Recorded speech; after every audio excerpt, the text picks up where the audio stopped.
ఆ తర్వాత కాలంలో ఆయన పార్టీలోకి వచ్చాడు, ఆయన ముందుకెళ్ళిపోయాడు, మీరేమో మొదటి నుంచి ఆయనతో ఉండి కష్టపడి వెనకబడిపోయారు. ఏంటి కారణం? పార్టీలోకి వచ్చాడు అనేటటువంటిది ప్రజలకి అందరికీ తెలుసు. పార్టీ అధికారంలోకి వచ్చిన తర్వాత ఇక ఉండలేకపోయాడు, ఎమ్మటే వచ్చేసాడు, చేరిపోయాడు. చేరిన తర్వాత ఈ కార్యక్రమాలు నిర్వహించడానికి మాదేమో రాజకీయాల్లోకి ఒక రకమైనటువంటి ఎంట్రీ, చంద్రబాబుదేమో ఇంకొక రకమైనటువంటి ఎంట్రీ. ఏమిటి తేడా?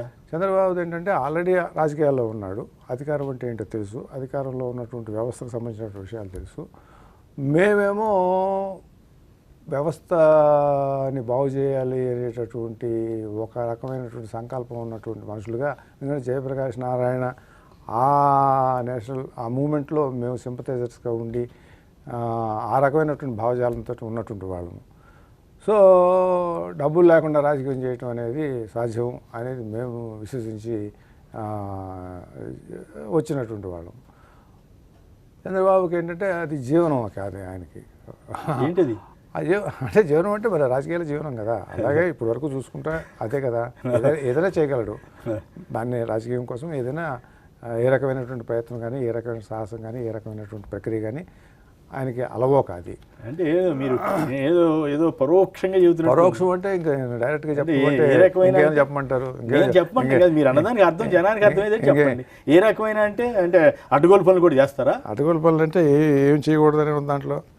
మీరు అంటే డబ్బులు ఖర్చు పెడతాం, ఇష్టమైన రాజ్యంగా మొదటి జరుగుతూ ఉంది కదా. ఇప్పుడు సపోజు ఒక ఉదాహరణకి మహానాడు జరుపుతుంటే మేము పార్టీ అధికారంలోకి వచ్చింది కదా, పార్టీలోకి అధికారం వచ్చిన తర్వాత జనం అంతా రామారావు గారు వెనకమలే ఉన్నారు, ఓట్లు వేశారు. ప్రతి సంవత్సరం మేము మహానాడు ఎందుకు జరుపుకోవాలి అసలు అనేది నా ఆర్గ్యుమెంటు. మహానాడు జరుపుతామంటే డబ్బు ఖర్చు, మళ్ళీ జనాలను మొబిలైజ్ చేయటం, జనాలను ఇబ్బంది పెట్టడం, ఇవన్నీ ఎలక్షన్ ఇయరింగో లేకపోతే 3 సంవత్సరాలకు 2 సంవత్సరాలకు ఒకసారి పెట్టుకోవటం అనేది చేయొచ్చు. విరియర్ మహానాడు ఏంటంటే మినీ మహానాడు అంటారు. అంటే ఏంది, కాంగ్రెస్లో ఏంటంటే ఒక ఫంక్షన్ ఉండనుకోండి, ఎవరినో నాయకుడు వస్తున్నాడు అనుకోండి, నాయకుడు వస్తున్నాడని చెప్పి ఇక్కడ లోకల్ వాళ్ళంతా ఊరి మీద పడతారు, డబ్బులు కలెక్ట్ చేస్తారు. బ్యానర్లు కట్టాలి, భోజనాలు పెట్టాలి, లేకపోతే టెంట్లు వేయాలి అని చెప్పి డబ్బులు కలెక్ట్ చేయటం అంటే డబ్బులు దానికి సంబంధించిందే కాకుండా ఎక్స్ట్రా కూడా కలెక్ట్ చేసుకుంటాం. ఇలా డబ్బులు మహానాడు అనేది ఊరి మీద పడేది. ఇది 87కి కానీ నాకు అర్థం కాల. ఏదో జనాలు వస్తున్నారు, వెళ్తున్నారు, తీర్మానాలు చేస్తున్నారు, పోతున్నారు అనుకున్నా. కానీ 87లో రామారావు గారు ఏం చేశారు, మొత్తం అంతా తీసుకొచ్చి నా దగ్గర ఉండిలో పెట్టండి, బయట ఎవరికి ఇవ్వద్దని చెప్పి అనౌన్స్ చేశారు. గుర్తుందో లేదో? గుర్తుందా మీకు?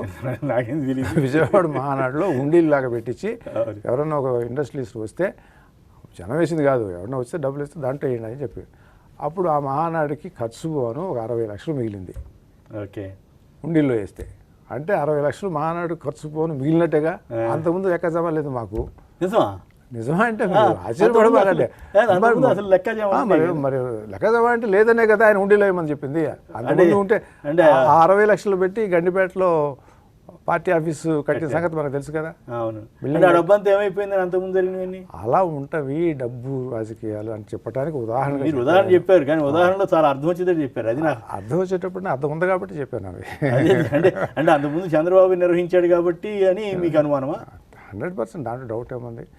నేను 89లో నేను నిర్వహించాను. నేను ఓకే 89లో 30 మందిని తీసేసిన తర్వాత ఆ రోజు మొత్తం తిరుగుబాటు చేయడానికి ప్రయత్నం చేశారు ఎమ్మెల్యేలు. దానిలో ఎవరెవరు బాగా ఉందో, కే కృష్ణమూర్తి, వసంత నాగేశ్వరరావు, జానారెడ్డి, వాళ్ళతోటి వాళ్ళు 5గురే పోయారు. కానీ 130 మంది ఉన్నారు అని చెప్పి ఈనాడులో రావడం, ఆ ప్రయత్నము, ఆ ప్రక్రియ అంతటినీ నేను ఎలా ఆపాను అనేటటువంటిది ప్రపంచానికి తెలియకపోవచ్చు, కానీ జరిగింది అది. అప్పుడు మహానాడు చేయాల్సి వచ్చింది, అంటే election year, Nizam college grounds. ఆ మహానాడికి నేను 35 లక్షలు మిగిల్చి రామారావు గారికి ఇచ్చాను నేను. ఓకే, నా ఖర్చు 15 లక్షలు అయింది. మహానాడికి 15 లక్షల ఖర్చుతో నేను చేశాను. నేను మొత్తం పూజ చేశాను. నాకు తీసుకొచ్చి దాతలు ఇచ్చినటువంటి దాన్ని 35 లక్షలు తీసుకెళ్ళి రామారావు గారికి ఇచ్చాను నేను చివర. ఓకే, మరి అంటే చంద్రబాబుకి మీకు ఉన్న తేడా ఏదంటారు అని నేను చెప్పడం అని కాదు, ఇప్పుడు ఈ ప్రక్రియ వల్ల ఏం అర్థం చేసుకుంటారో అర్థం చేసుకోవాలి.